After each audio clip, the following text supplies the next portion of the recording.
दरोगा, ए दरोगा। जी मालिक। दरोगा जी मालिक। आज 10 साल के बाद में हमार घर खुशी के अवसर आए हैं। जी मालिक। अरे बाप बने हो बाप।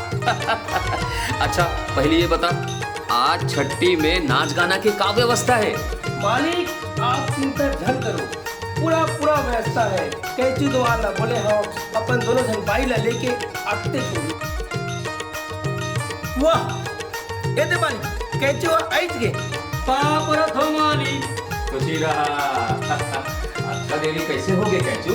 का बताओ मालिक, ये छोटी के फैशन के मारे में परेशान हो। चलो चलो, ये सगा पहुना मन पहुंच गए हैं, अपन नाच गाना ला शुरू करो। जी मालिक।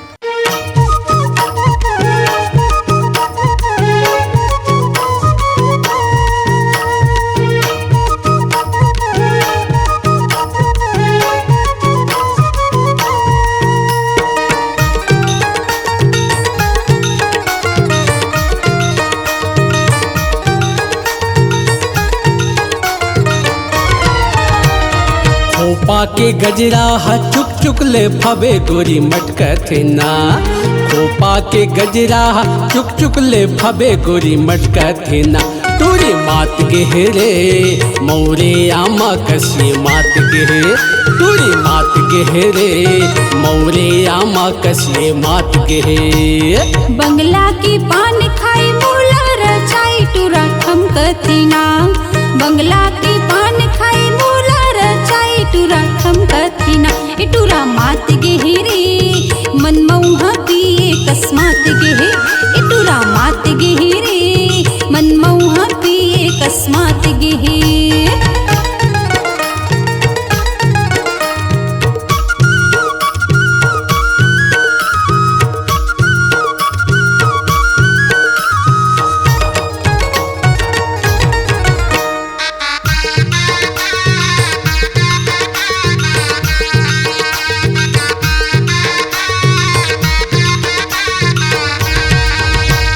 दांते बत्ती सी नयन कजरा का वो नयन कजरा का। दांते बत्ती सी नयन कजरा का वो नयन कजरा का।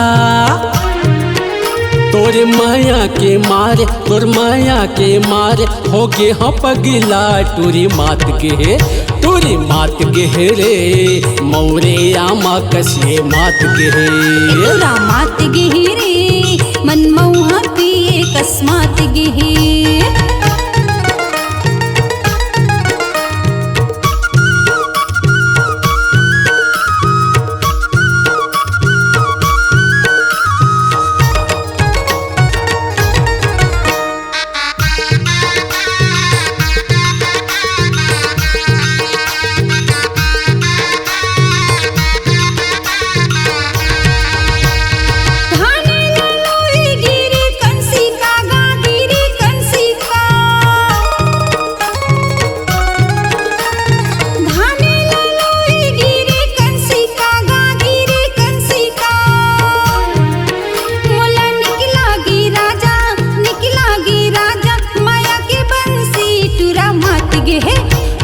मात गेहरे मौरे आमा कसे मात गेहे। इटूरा मात गेहिरे मन मऊहा पिए कस्मात गेहे।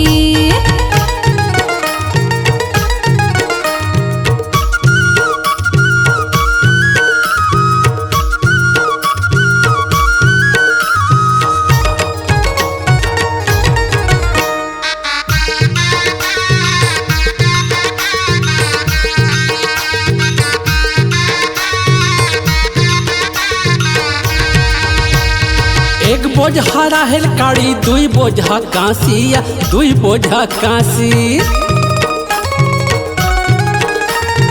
एक बोझा राहेल काड़ी दुई बोझा कांसिया दुई बोझा कांसी। बने झूम झूम के नाच बने झूम झूम के नाच कैसे मन है उदास टूरी मात गे। टूरी मात गेहरे मौरे आमा कसे मात गेहे।